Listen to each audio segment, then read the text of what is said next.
You stand on the shore of the ocean watching the tide come in. You sense the call of the sea beckoning to take you in further. You step forward little by little, not knowing what to expect, but expecting more. You keep going as the ocean calls you to enter in to deeper waters.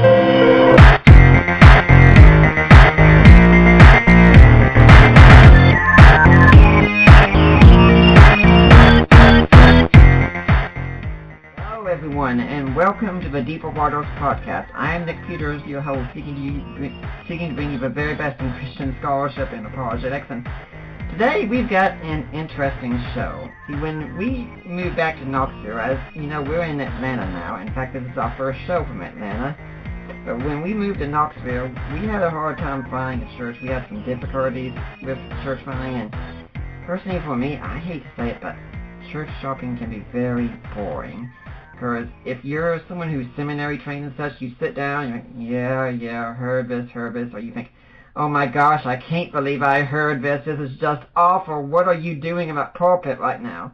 And it is so difficult, and especially if you're in the apologetics ministry, like I am, you look at churches and you think, where on earth is the intellectual work going on? I mean, I know you want to connect people emotionally and relationally, that's great, but where is the substance to what you're talking about?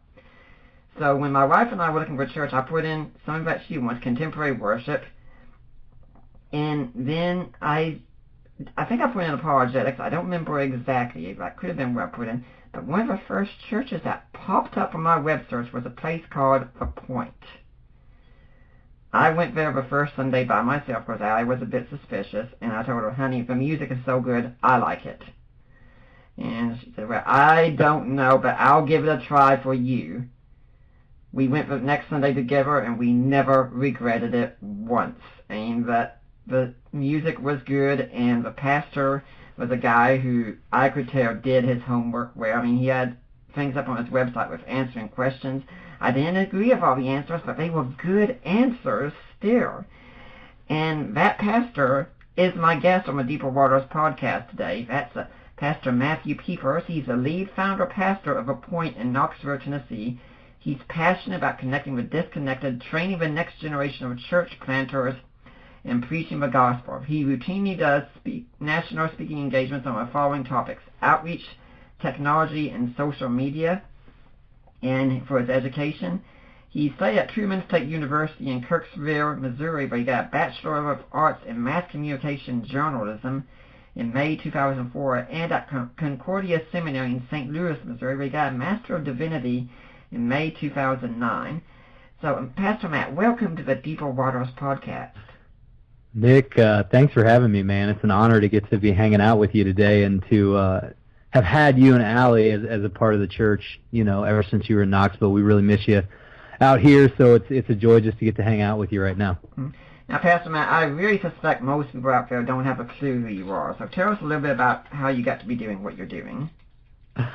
It was really a God thing. It was not something I set out to do. I took about a year off after undergrad. I was a mass comm journalism major, and I just basically, you know, didn't really know how God wanted to use my gifts, and decided, you know, what would I enjoy doing the rest of my life? I think maybe pastor. So seminary was 4 years, so I figured that'd be a good 4 years to figure it out. And the longer I was there, the more I felt like that was my wheelhouse. And after I did a year-long internship and then stepped into my last year of school at Concordia Seminary in St. Louis, I was thinking, okay, I could be a pastor by myself at a church, and I'd be fine, and I could be a pastor at a big church with several other pastors, I'd be fine. I said, the one thing I can't do is church plant. And everybody else around me was saying, no, we think that's the thing you should do. And it started this year-long process. I almost chafed because I'm really bad at listening to God sometimes. He says go, and I say, give me like 10 more signs, and I'll be on my way.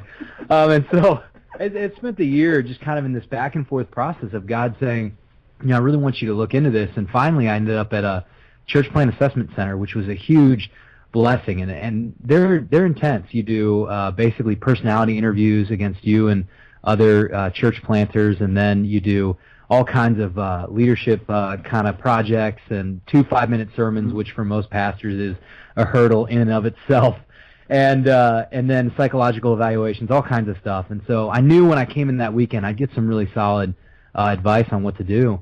And I said, okay, God, whatever you say at this, I'm going to listen. And I sat down with my assessor at the end of the weekend, and he said, we think you should plant a church. We're green lighting you. And I said, no way. Not a chance. God, it can't, let's throw out another fleece and see what happens. And I just kind of came to this moment where I was sitting there kind of thinking about, okay, here are the different options I could go with for, basically my first call is what we call it in the Lutheran Church. And I realized that, some calls were going to take me to a place that I knew I'd be okay on my own skills and my own abilities. I said the one thing that scared the heck out of me was planting a church, and I knew that was the place where I would be outside of what I knew how I could do, and that was going to be the perfect place to grow closer to God. And so I decided to leave. Okay. So, yeah. I was just messing with some equipment here trying to get things better on mine. Now, one thing I have to say that surprised me when all that you were just saying, you passed the psychological evaluation? It surprises me still today. Maybe it's not a pass, but maybe it's this is the only thing this guy could do is start a church because we don't feel comfortable sending him anywhere else. I don't know. Yeah, I figure all of us, if you're in ministry, you have to be crazy to some degree already. Oh, yeah. It's so true. It's so true. Now, Pastor Matt, the church at the point, they're going to be listening to this, and chances are they could have heard me use a word that they're not familiar with because you don't really talk about it explicitly too often at the point, but I think it's there every Sunday constantly, and that's the word apologetics. Could you care to explain it for the audience out there and for the people at the point? Yeah, kind of for me, what I've come to know apologetics as is basically the defense of the faith. And I think that's one of the big misconceptions people have is that you have to just kind of take everything on blind faith, and Christianity doesn't really stack up, and if you really put the right arguments together, it's not going to work out. Or my favorite, and by favorite I mean the most aggravating, is when people will just flat out think that being a Christian is unintellectual. Yeah. And the reality is apologetics is this area where all these defenses for the faith, so all these people that have questions about why this couldn't be, or how's the Bible true, or could Jesus really be God made man, or could he really raise from the dead, all these questions become answered, and what you begin to find out is there's some highly intellectual arguments, so many in fact that it becomes more appropriate to look and say, well, how could you not believe this? I think sometimes it takes less faith to believe in Jesus than it does to not believe in him. Which I know is kind of a funny way of thinking about it, but I think it's a really important field, because I think what most people miss is this. Yeah, there's going to be things about God we can't answer, and some questions that will do more damage than good. It's that old Lutheran in me saying hidden versus revealed God. And anytime we try and answer hidden God questions, we're always going to find another mask. That's what Luther used to say. And so he said, when you encounter a hidden God question, run to the revealed God. And so I think there are, because of the nature of who God is, and if you think about it, a being that is so big, he encompasses the universe. You're never going to understand completely. Even in glory, you're never going to completely understand God. But there are so many things about God we get to know because God reveals them to us. And that's where apologetics steps in and just does a beautiful job of saying, here's how we can understand the things that God has revealed to us even more deeply. And I have to say that your church was able to do something like that was what really drew me in big time, because it's wonderful to see a church taking the life of the mind very seriously, and it was a great place that I got to be used, and I'm still being used even from a distance today. And well, it's been a huge help. I mean, and if you don't mind, I've got this little soapbox thing that I have to share since you're giving me the opportunity, which is I think people feel like if you're going to go in-depth theologically, that you're going to automatically disinclude anybody that's outside the faith. Right. And what I've found is that's just not true. I've found that you can do both. You can create an atmosphere where you explain things on a level somebody who's never stepped into church before can step in and understand, but you can also do things in such a way where you're plumbing the depths of Scripture. I love the quote. I'm going to totally steal it. It was for the Gospel of John. He said, this gospel is simple enough for a child to wade in, deep enough for an elephant to swim in. And I think the truth is that's all of Scripture. And so I think we can set up church in that way, where there's aspects of church that are shallow enough for a child to wade in, and yet aspects that are deep enough for an elephant to swim in. I think you can do the same in the same message. Well, let's ask a question first about church, maybe that could be on people's mind. I mean, I'm driving around Atlanta here looking. I drive about a mile, there's a church right there. Driving a mile, there's another church. Churches are everywhere. It's like we're breeding like rabbits. Why do we need to plant new churches? I love a quote that I've heard often. It's on some of my Facebook images. It's basically it says the best evangelistic strategy is to plant new churches.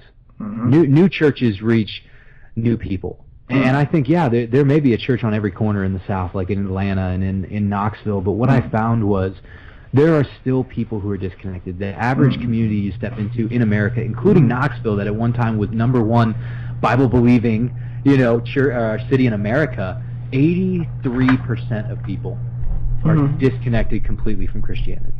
83%. And so I'm sorry, but until those 83% are reached, there's always room for one more church.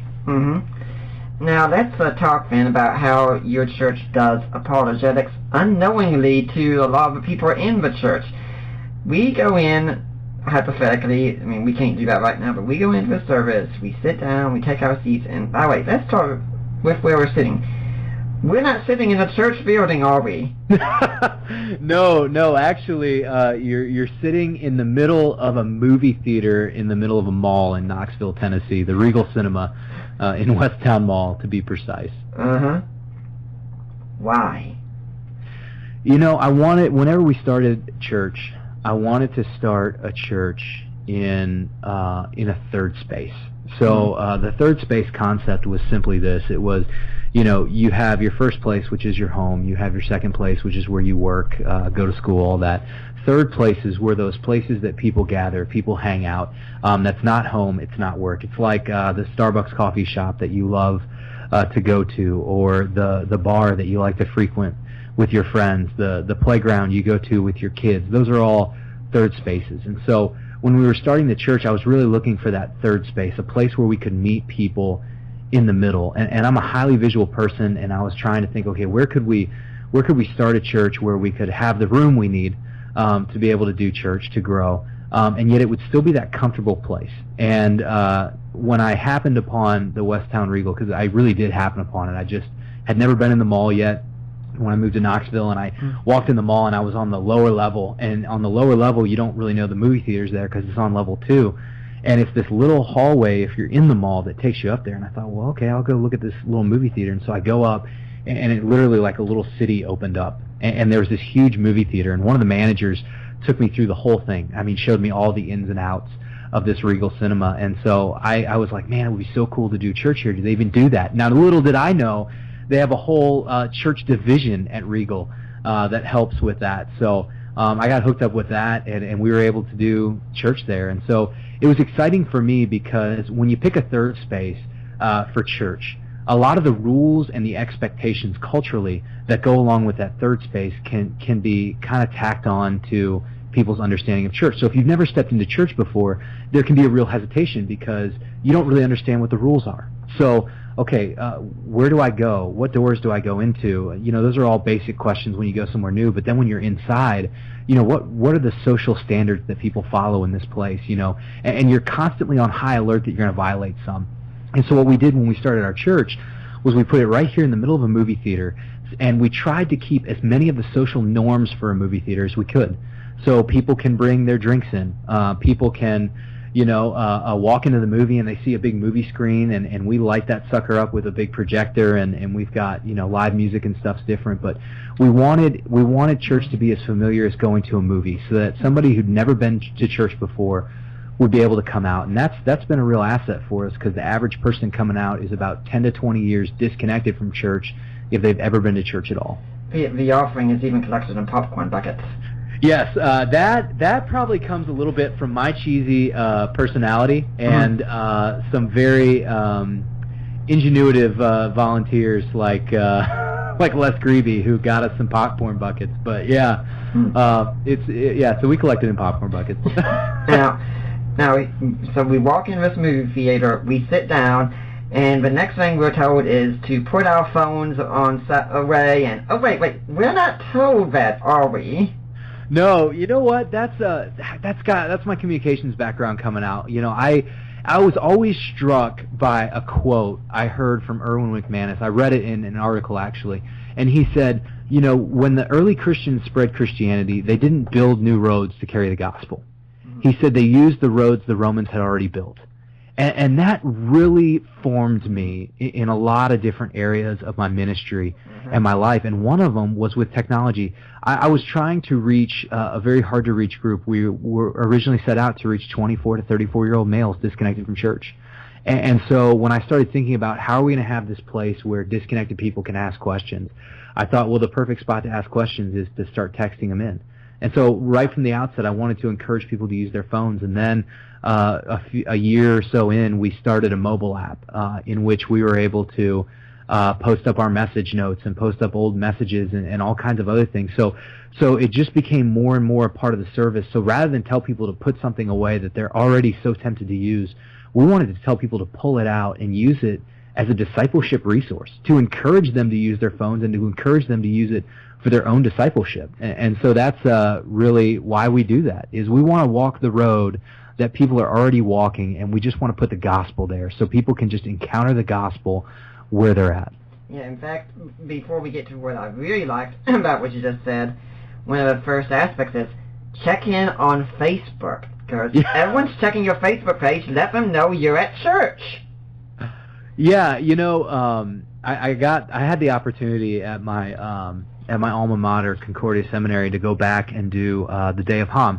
And what they wanted me to talk about was basically engaging the digital age, which is using technology in not just in worship, but in outreach and in the church, period. And one of the things I found from doing this, that we were doing a little bit, but I was really able to make it more intentional through the research, was there are so many avenues to share the gospel now. And really, you've got two audiences whenever you're preaching. You've got the audience that's right in front of you, and then you've got what marketers and communications experts have started calling the back channel, which is the reality that every audience you speak to has an audience. And so when we encourage things like checking in on Facebook, or we encourage people to pull out their phones, what we're doing is we're encouraging them to engage their own audience as well, the back channel. And what happens is the gospel begins to spread out through that back channel. And so what we found is people are sharing parts of the message that make an impact on them, or they want to share the fact that they're at church and it's making an impact in their life. And sometimes people don't know that's okay. And so we just flat out encourage it. We say, yeah, absolutely, pull that phone out, check in on Facebook, let people know you're here, encouraging people that, hey, it's okay for you to share what you're learning and what you're experiencing in this place, because you never know how what you're experiencing and what you share out could allow somebody else to experience. It's kind of like our vision. Our vision's simple: experience, connect, and reflect. I believe that if we go where people are and we allow them to experience the gospel, they'll connect to the gospel, and the gospel will make them a reflection of what they're connected to, which is the gospel and something different. And that reflection can then be used for somebody else to experience the gospel. And so we try to do that in every aspect of our church, and social media is just one more aspect. We're trying to do that. Hey, before we go to our next question, we've only got you for an hour today due to some time constraints on your part, which I understand. So I'm going to go ahead and announce early that who we're going to be having on next time. And I'm pretty sure we got this book down here. There's been a lot of confusion going on lately with dates and such, but I think we're going to have Jonathan Grant coming on from Australia, actually, and we're going to be talking about his book Divine Sex. Yes, this is going to be an interesting interview here. I'll be tuning into that one. That sounds like a good one. Yeah, so if you're tuning in, then I hope to give you a very good interview with Jonathan Green on his book Divine Sex. For now, we're going to get back to my Pastor Matt at the Point in Knoxville, Tennessee, the church that we were members of when we were in Knoxville, and the only reason we left was because we moved to Atlanta. If there was anything that was holding us back in Knoxville, it was we love our church and we didn't want to leave. But the pros and cons eventually this outweighed, and it was more beneficial for us coming here, but we still miss our church. Now let's talk about something else you said there. You said people text in their questions. What on earth are you talking about? So I had this, I've always had this passion to let people know that it's okay to have questions. And actually, it was a concept that I got, of all places, from working with youth on my internship. I was in charge of the youth Bible study, and I was trying to figure out, okay, what in the world do these kids want to study? Because I had now been out of high school for, probably getting close to a decade. And, and I'm just sitting here going, okay, I want to be relevant to where they're at, and I want to be able to share Scripture, but I know that they've got questions on their mind. And this is honestly what I thought. I honestly thought I would ask for questions, and we would get a bunch of silly, stupid responses, and I'd get maybe one or two good questions we could build off and kind of go from there. So I handed out note cards and just a pencil, and I said, okay, go ahead and write down your questions and submit them anonymously, and we'll address them. And what I found was we got all serious questions. And the one kind of funny question we got was just worded in a funny way, but it was still a serious question. I saw it happen again when I did an East Region youth gathering in the Lutheran Church, and all of a sudden I was like, well, why wouldn't this work with adults? And so I always wanted to do that. And so we decided to implement the texting platform because, most 24 to 34-year-old males text, and the group we were reaching I knew could text, and most people could text, actually, at that time. And so it really was great. And what I didn't realize was, unintentionally, we answered a question that was starting to become a center of culture, which is, because of all the platforms we have, all the social media we have, big businesses have learned this. Feedback is no longer an option, it's a demand people have. And communication for people always has to be two-way now. And so a lot of times as church, we think, we do things in the old way, and we forget that there's this new culture that demands to communicate in a new way. And so just by opening up that questions platform, I was able to present a consistent message the same way I would in any church. But by opening up the questions platform, what we did was we pulled down that wall. And we actually opened up an avenue where people could give feedback. And through giving feedback, what I found was people were more willing to listen. And so people who were agnostic, atheists, they felt comfortable sitting in church. And it wasn't because I was changing the truth of Scripture or watering things down, not talking about certain issues. We could talk about the same stuff, that the Bible was bringing up. The difference was they no longer felt like it was me telling them what to do.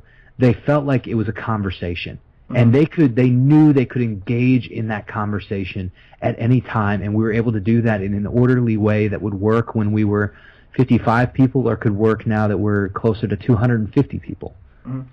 So someone texts in their question. What happens then? Somebody texts in their question, and it goes to a platform online. I used like a basic marketing platform. I started with Poll Everywhere and moved to a thing called iZig. And so that question comes in, and basically I see all those questions come to one spot. So they don't have to text to my phone, which would be probably more of a distraction for me than for anybody else. But they come in, and then basically what I'm able to do from that end is I am able to read the questions, and then what I do is stand up and read the questions to people. You could do it a bunch of different ways. You could have a moderator and throw them up on the screen, but when we were first starting out, it worked well for me that way. And now, even though we've grown, it's still the easiest way for me to do it. And so I'll take those questions, and I'll be on the side of the stage for roughly a song. And that gives me time to really think about it, process it. If there was anything that was going to shock or surprise me, I can have that shock or surprise in private. And then, be able to get up and not offend somebody who's asking a legitimate question. And really, I'd say 99.9% of the questions I get are legitimate questions. Yeah. Rarely would I ever get a question that wasn't in that heart or vein. Yeah, and I suspect one of the reasons that the questions are shared at the end is because if one person has asked that question, there are probably many, many more who wanted to, but just didn't feel like they had the courage to ask it. Oh, absolutely. I see that a lot, where people are like, oh, yeah, that was my question. So it's really cool to be able to engage in that way. But, yeah, I mean, that's an important thing. And there's so many people that have the same question. Yeah. And there are some questions that you give it. Some of you say, these are very complicated questions. I'm not going to give it like a pat answer here, but I'm going to put up a video log later this week. Mm-hmm. Could you explain about that some? That's been a lifesaver for me. And really, the reason we did that was I wanted to be honest with people. I think a lot of times if you throw out a platform like that, everybody assumes you have to have an answer, and that's not the case. I think people are just as satisfied to know that somebody was willing to engage with the question, even though they didn't feel like they had a great answer. But they know now that they're not alone in that question. And so that's just as important as giving them an answer. And then the other reality is this, every question is driven by a question or by a thought. And so the same question can have multiple answers. You see this all the time in apologetics. So somebody could ask that basic question, this is the one that people get a lot. Well, what's God going to do about those people in, those countries that nobody's reached yet? What's he going to do about their salvation if they die and don't ever get a chance to hear Jesus? You hear that question a lot, but what we don't think about a lot of times in the field of apologetics when we're just, actively participating in it is that question is driven by a reason. And the reason can change your response to that question. And so what I've always found is the best thing to do is to say, okay, well, that's a great question. Why do you ask it? And all of a sudden what you're doing by asking a question is you're engaging in a conversation. And you're showing this person that I'm not just going to answer your question, Pat. I really want to know who you are and where this question's coming from. And it can allow you to give a better response, a more tailored response, not a different response or an untruthful response, but a response that's more appropriately tailored to the intent behind the question. And so, when we're doing it on Sunday, there's opportunities where I'll stand up and I'll basically say, look, there could be a couple answers to this question, and I don't know why you're asking it. So part of having the platform is being able to engage further and deeper into a question that might have a few different answers. The other reason to have that platform is for that moment where I'm like, I don't know. So I don't have to stand up there and make something up, because I think nothing would kill credibility faster than as if I stood up and said, you know what, this is what it is, and it's not. Yeah. So I want to give myself the time to be able to honor that platform and give a good answer. Yeah, and I'd like to let everyone know that, this is how seriously things are taken at the church. Like, for instance, I remember texting one of my friends once who's in the project during service, said, I can't believe it, I'm hearing a sermon on the Canaanite conquest. I have never heard this at a church before. But Pastor Matt was talking about giving all these answers to questions, and what I really respect now is that he knows the material very well. There was never a Sunday when I was sitting in the church service, I get a text, Nick, come help me, I don't know what to say to this one. Nope, he gave good answers every time, and that always impressed me. I appreciate it. It's always been, it's been fun, but I'm just really thankful that I was blessed with the opportunity to get a master's in divinity. Yeah. I know not everybody gets that opportunity, and I don't think it's a necessity. It is in a Lutheran church for becoming a pastor, but I don't think it's a necessity for becoming a pastor. But I just feel blessed that God gave me the opportunity to do that. And when I walked in, they basically said, I was at Concordia Seminary in St. Louis. I know I've mentioned it, but I love throwing plugs for my alma mater. And they basically said, we don't want to give you all the answers here, but we want to give you a tool set that you can use to engage the theological questions of your time. And they did not realize at that time how vital that was going to be for my generation of pastor, because everything has shifted so radically in our culture through, we're basically in the midst of a cultural shift that you could compare to the time of the printing press. I mean, that's the radical cultural shift we're in. And so, not to mention that, we're in a a radically different political culture, and the church stands in a radically different place culturally than it ever did before. And so to be able to step into that with a tool chest, to be able to not have pat answers, but to be able to have some abilities to go find answers has just been a huge asset that I just can't thank my seminary and all my professors enough for giving me. Now, when we are talking about the church meeting on Sundays, it used to be that was pretty much the only place you could find a point, but now at Westtown Mall in Knoxville, again, you can be walking around through the week on doing your shopping at the mall and such, looking around, maybe killing some time, and there's a new store really at the mall now, isn't there? There is, and it's just another example of how God does some things that just, literally, I'm sorry, but the only way to say it is it blows my mind. One of our members, actually Les Greeby, a good friend, retired guy who's been a part of the church since we started, was mall walking with his wife Jan, and he saw this storefront and it was vacant, and he said, I bet we could use that for an office space. And I said, Les, there's no way we could afford that. I've asked about using kiosks before.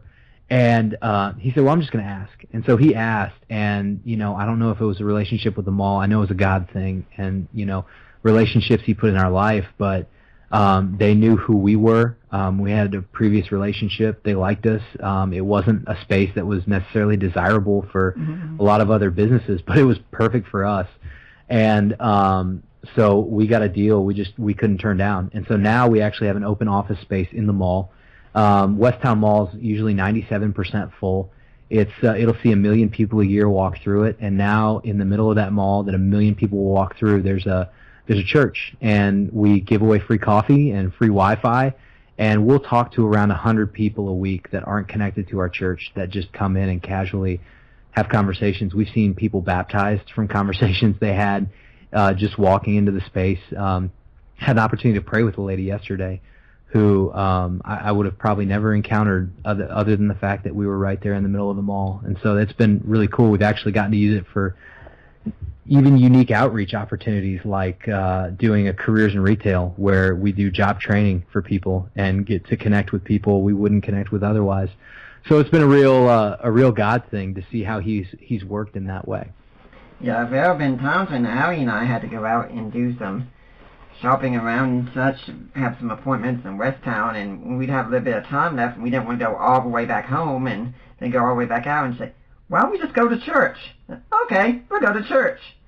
And we just go and walk in, sit down, and she'd talk to people. I'd break out my Kindle and such and connect to Wi-Fi, do everything I wanted to do there, and usually I'd try and sneak in some tea instead, but because I was a big tea advocate there and still am. But yeah, and it just struck me one day. I thought, we're actually talking about what are we going to do that we can enjoy for a while before we have to do the next thing. Hey, let's go to church. And that's not what most of us would say. It's so true. It's so true. But it definitely has been just a really neat space to get to, have an office in. It took me a little bit to figure out how to work there. But man, once we got it down, it's been a blast, and it's opened up opportunities that would not have been available otherwise. Well, before we go on to our next segment, I'd like to remind everyone that Deeper Waters, it's a listener-supported ministry. We depend on the support of people like you, and we could really use it. I mean, we've been going through a very difficult time here. We've had a few disasters take place since we moved to Atlanta. Our car breaking down and us having to get another one, and Allie's going through a rough time right now. I don't need to say any more about that, but some of you out there know what's going on. And then, lo and behold, it looks like I'm going to have a root canal. Well, not a root canal, 3 of them. Oh, now, wow. we think we've got some people who are going to help us out with a benevolence fund, possibly, but yeah, you can imagine what we're going through and such. And we always need the support of people like you to help keep things going. I mean, we're working on opening up other avenues and such, but in Deeper Waters, it's still always going to be going on. But if you want to support us, go to deeperwaters.ddns.net. That's my website. Just look for Deeper Waters and Nick Peters. And there's a link, Help Support the Work of Deeper Waters Christian Ministries. Now, if you click that link, you'll get taken to the Ministry of Risen Jesus. You have gone to the right place. That's the ministry of my in-laws, Mike and Debbie Lacona. And when you click there, and you can make a donation, and then you contact me or Ari or Mike or Debbie and say, hey, I made a donation. I want to go to Nick Peters. I want to go to Deeper Waters. They will make sure you get we get your donation, and that donation will be 100% tax deductible, and it will go towards us entirely so we can keep doing what we're doing. And we really appreciate your donations. We appreciate any encouraging messages you send. And if you really like this podcast, please go to iTunes and leave a positive review. I love reading those great reviews. They're so awesome here. And I'm going to say a little something about that when we're done with this call for donations here. And also, you can go to the Amazon store, and there's a link where you can buy books that I've written or co-written, ebooks, like Defining Inerrancy or People of a Point. I'd like to let you know about this. If you're a member of a point, get in touch with Pastor Matt, because I've already talked about this. One of those books is A Creed for the Ages. Look at the Apostles' Creed, because you say the Apostles' Creed regularly. I wrote an ebook on it with a foreword by Robert Kolb, of course, and I've told Pastor Matt before. Anyone from the point, if they want it, I want you to give it to them for free. So if you are listening, this is a free ebook if you're from the point, okay? And finally, guys, you want to look good with your women, right? I mean, hey, we all do. We know how important it is that the ladies in our lives are happy. How about jewelry to do that? Where there's another link there where you can support us through buying jewelry. You go there, my friend Lena Clester handles that. Just use the code word LOVE and get in touch with her. Wherever you purchase jewelry for the women in your life, 25% goes to Deeper Waters. So that sounds like a pretty good deal. Now, Pastor Matt, do you have anything that you'd like to, any organization you'd like to see people donate to? Well, yeah, I would definitely say if you guys get the opportunity to check out supportthepoint.com. If you want to support our church, you can do that. That's supportthepoint.com. You can also find out more about The Point at thepointknox.com. Facebook, Twitter, Instagram, or download the Point Knox mobile app. And then actually a passion area for me, I've got one free thing since it's really cool to give away free things. We wrote a 7-day devotional for people who are just starting to connect to faith. I couldn't find, this has kind of been a burning thing for me, I couldn't find a good devotional that really did a good job of really hitting grace, and hitting grace hard for people that are new to the faith. It was always, do this, and then maybe day like 6 or 7 they would say, oh yeah, and by the way, you're saved by grace.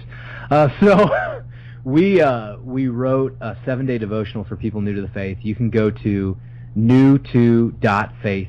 That's new2.faith, and you can download copies of that. You can download iBooks version, EPUB version, or PDF version. And for any of you church leaders out there, because I know probably a lot of church leaders listen to this, we are actually going to be uploading the printable template soon, so you can actually print that book out yourself and distribute that to people who are newer to the faith. And our goal in that was just basically to help people out who are just coming into faith, figure out what faith is all about. So that's new2.faith, and you can get all that stuff there. And if you want to support that or any of our church plant training and stuff like that, simply go to supportchurchplanting.com. That supportchurchplanting.com is a great resource to be able to support our church plant training program and planting new churches. Now, when I was talking about the iTunes review, something that came to my mind is I was talking to you once during a Sunday about a good email that I got, and this was some advice you gave me, and I've kept it, and I'll share it with others. And it was, whenever you get a good message, put it in a folder on your computer called encouragement, because you will need it later on. And I have indeed needed it. So yes, people, I can tell you, folks, iTunes reviews that are good and positive, they have been a blessing that I've needed. Yeah, I call it my kudos file, and I've been filling it up over the years. And my mentor actually suggested that I do that, and man, it really is a blessing because ministry is tough. Yeah. And I think the more encouragements like that we can keep around, the better. Mm. Now let's talk about another outreach thing. It was because of your church that Allie and I first went to a bar together. What on earth would we be doing at a bar? Well, yeah, so I guess I need to backtrack a little bit because I know we have a very denominational background listening. I had come from the Lutheran Church Missouri Synod, and in the Lutheran Church Missouri Synod, a beer has never been a big issue for us. It's practically a sacrament. Yeah, it's practically a sacrament, being good Germans and Protestants. So, a little funny story before I dive into that is my first day of seminary, I'm out there playing softball. I'd just gotten to campus, unloaded my room, and was playing softball before classes started, and I see this guy rolling out a little kegerator. And I was like, what? And he rolls it all the way out to the softball field, and he says, hey, guys, this is the beer that was left over from Prophenstein. Feel free to have some while you play softball. And I said, did I step onto the wrong... Did I just move my stuff into the wrong school? Because I went to public school, and you couldn't do this. And now here I am at this parochial seminary, and they're like, hey, have a beer. So in the Lutheran Church, even though we're in the South, that's never been an issue. So it's allowed me a lot of freedom to go places people don't normally get to encounter the church, which was our whole mission, which is connected, disconnected. And if we're going to allow people to experience grace, we've got to go where people grace are. And we always do that, trying to be the best reflection possible of the gospel. And so for me, alcohol's never been an issue. So I could step into a bar and I could have a beer, and I was not tempted to have 50 or 10 or however many you could have. Mm-hmm. Now put me in front of a Chinese buffet, and it's a far different story. I'm a far less of a reflection of God in front of a Chinese buffet than I am a bar stool. But so oftentimes I would go out to bars and get to connect with people, do a beer run at a bar. And one time I was just like, it'd be really cool to be able to have church in a bar and allow people to experience church in the place they go. So we basically rented, we did it one time early, and then we happened to have a really good worship coordinator, phenomenal worship coordinator, and a band. And so we said, hey, would you guys be interested in playing for like an hour and a half at a bar? And we'll basically do a worship service, but it's a worship service where we're going to mix in worship music and then songs people are used to hearing. And then I'm going to get up and give a really short gospel-centered message. And we'll take an offering, but the offering will go to, something outside our church. And they were all about it. So we started a thing called Bar Church. And when people ask, what's Bar Church? I basically say it's kind of like happy hour meets church. And what I noticed with Bar Church was we were able to connect with a lot of people who wouldn't even have come out to our movie theater church for the first time. But they would come to a bar. And what I noticed was when people would invite friends, they wouldn't just have one or two friends with them. Like groups of friends would come with them to a Bar Church event, which just, absolutely blew my mind. So we started doing this thing called Bar Church, and we just basically did the same thing we do on Sunday mornings. And the joke we always made was this: if you come back to the point on a Sunday, it's going to be a lot like this Bar Church event with less beer and more wine. Mm-hmm. So. Now, even moving beyond that, not only do you go to Bar Church, if you're at Beer Fest or a tattoo convention, the point is likely there, aren't they?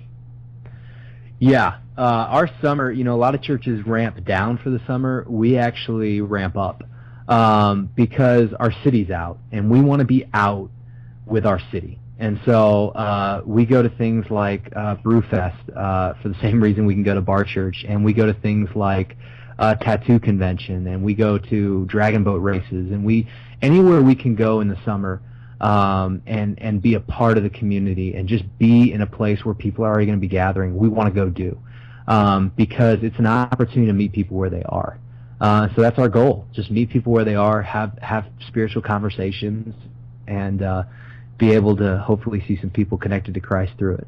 In all of this, a lot of people might be listening, think, okay, I'm hearing all this stuff and it sounds good, but I'm kind of a bit scared. I mean, you're going to all these people who could be also antagonistic. Are we watering down the message? Are we changing? Are we backing away from the essentials and such? And I mean, I would say no. Everything I've heard is good, firm, conservative and such. But what would you say? I was absolutely 110%.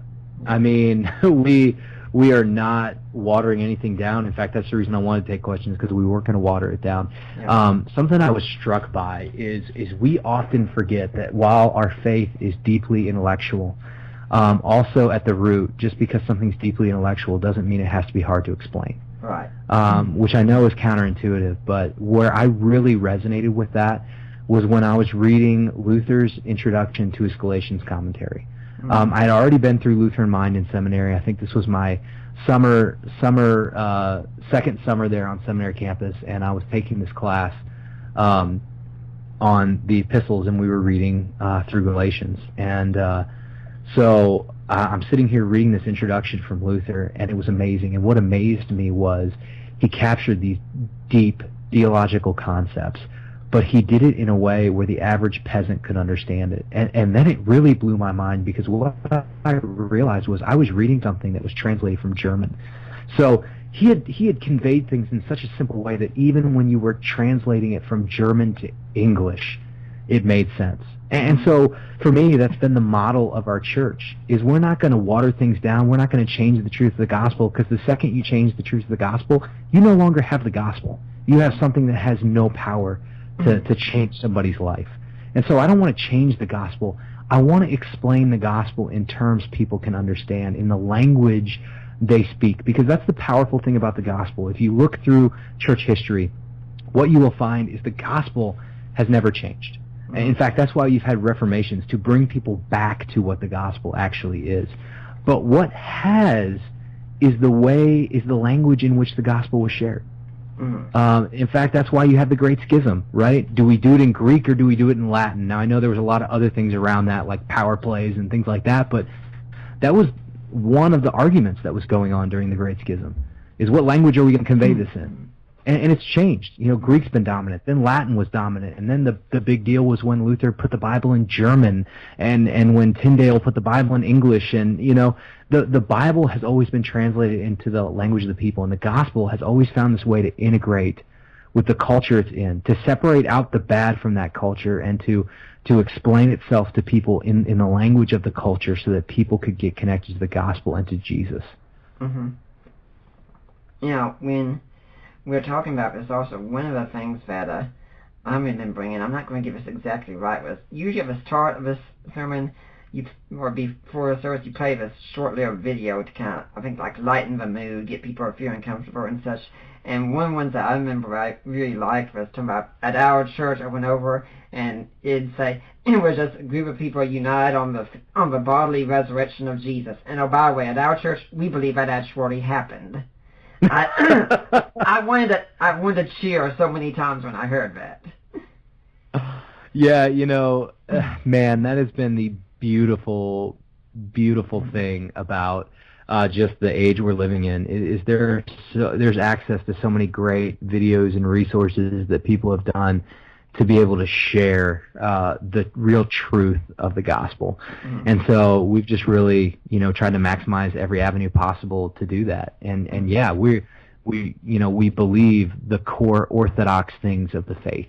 Yeah. And I think that's important, because the second you go away from the orthodox faith, you go away from the gospel. And if you don't have the gospel, you don't have Christianity, and you don't have something powerful that can change somebody's life. You know, I'm sure I'm not the first one who has raised these kinds of questions, but doesn't it seem kind of sad that a lot of people think as soon as you start going to bars and tattoo conventions and things like that, where surely that means you're compromising on the gospel in some way? Yeah, you know, it really is sad. But you know, there's kind of a healthy side to that too. Yeah. And this is something I've learned. And I've learned it from other other leaders, other people who have talked on leadership and are doing things that are outside the box. Doing outside the box things are going to create questions, and rather than just dismiss the questions, I think it's important to engage them. But you have to engage them at the proper level. Obviously, I can't spend all my time worried about what somebody else thinks about our ministry or how we're doing the things we're doing. But every once in a while, what I do have to do is I have to take a step back, and I have to ask myself the question, is what we're doing honoring to the gospel? And is it going to share the gospel, or is it going to do more damage to people's perception of the gospel? And in fact, let's go back to that bar church example.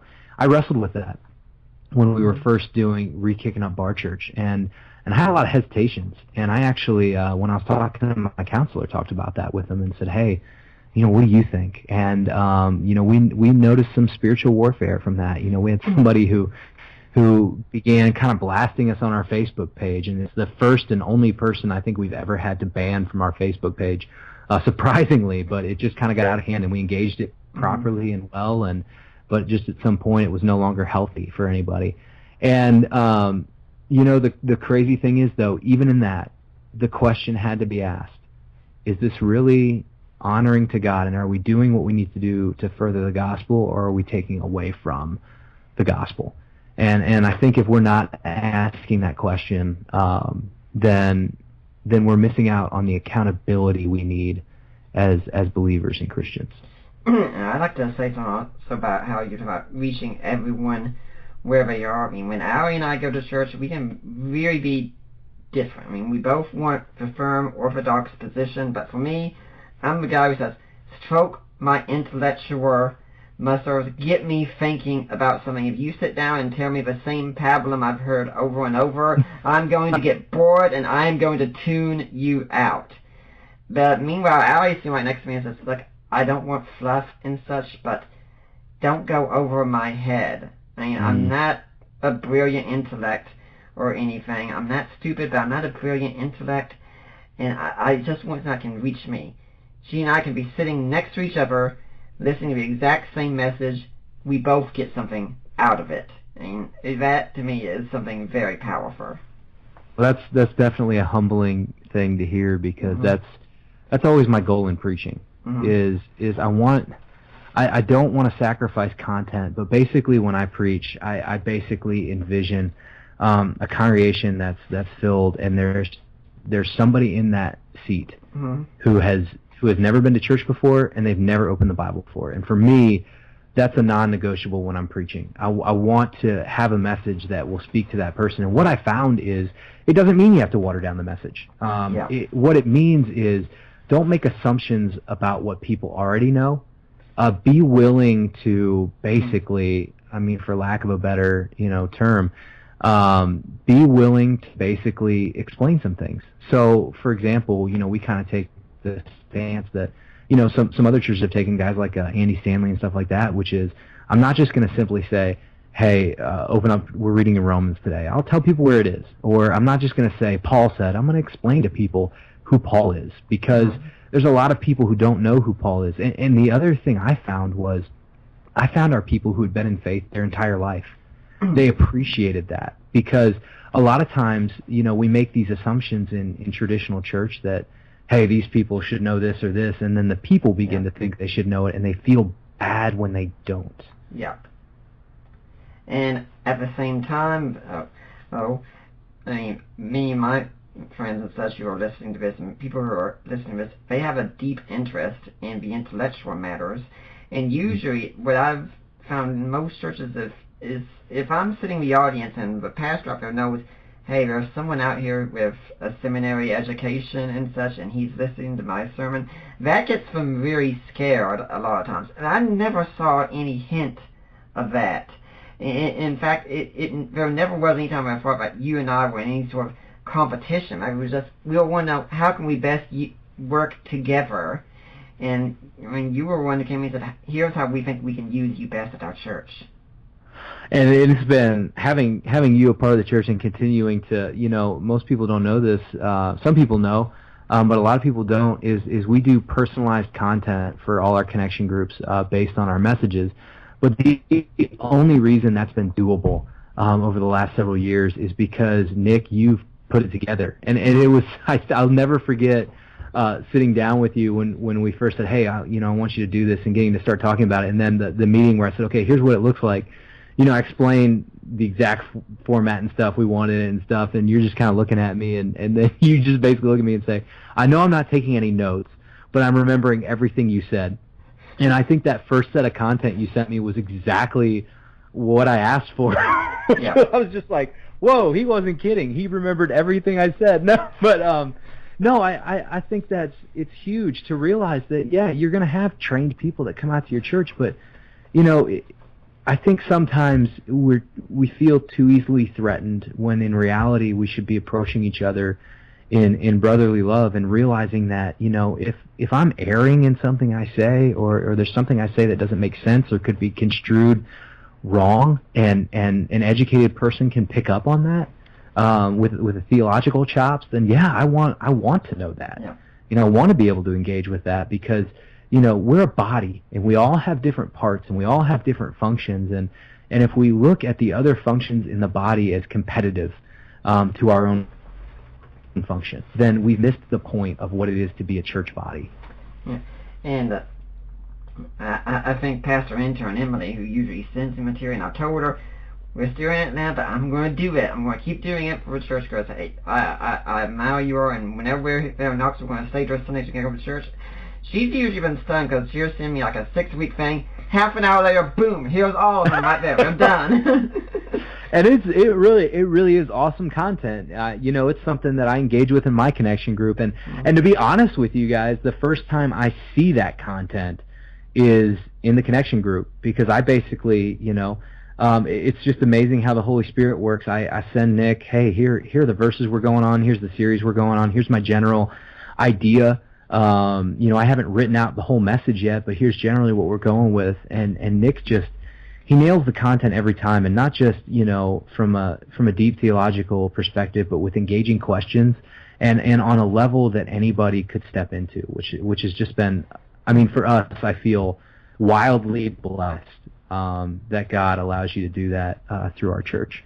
Well, Pastor Matt, I wish we could keep talking on and on, but we are going to close, unfortunately. And before letting you go and say our usual things, I want everyone to know, at a point, who's listening, Allie and I really miss seeing you, and you're free to call us, contact us anytime. We'd love to hear from you, and whenever we're in Knoxville, we want to come see you. But you guys are awesome there, and we want you to know that. Well, we miss you too. It's I was really bummed when I heard you guys were going to Atlanta. I understood it, but still bummed. But to still be able to work together has been a really cool thing. And just thank you for your ministry and being willing to do this podcast, because it really helps, especially a lot of people in ministry, to engage with some deeper concepts, and to keep their feet in it. While they're trying to juggle just a crazy ministry schedule. So thanks for being willing to do this. Yeah. Now, Pastor Matt, do you have a blog or a website, an email way people can get in touch with you if they want to find out more about you? Yeah, I have a website. You can find it at lifeofachurchplanter.com. That's lifeofachurchplanter.com, or you can go to connectingthedisconnected.com. That'll take you there as well. And then I'm on Twitter and Instagram at Matt, M-A-T-T, Peeples, P-E-P-L-E-S, at Matt Peeples. And also, on Facebook, pretty much on anything, I think, social media I can be on.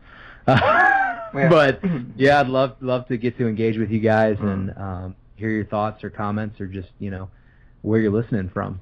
Do you have any final message you'd like to leave today for the Deeper Waters audience? I would say, the biggest message I would give is there are a lot of people who need your ministry, and don't forget that you had to learn the things as well.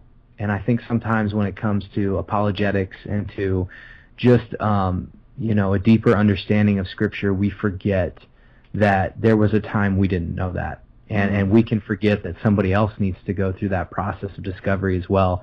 You are truly an asset to the church, But keep in mind that how you present yourselves to people and how you engage with people is just as important as the content you're engaging with, and give them a reflection of love and grace, even if they're radically off base, because they'll learn just as much from what you say as they will from how you say it. Well, Pastor Matt, it's been awesome having you here, and I hope we'll see you back here again sometime. I'm looking forward to the opportunity. I'm really glad we could do this. Well, I have to remind everyone that next week we're going to have Jonathan Grant on. We're going to talk about his book, Divine Sex. So yeah, that's going to be a very interesting one. But for now, I'm Nick Peters, and I am signing off.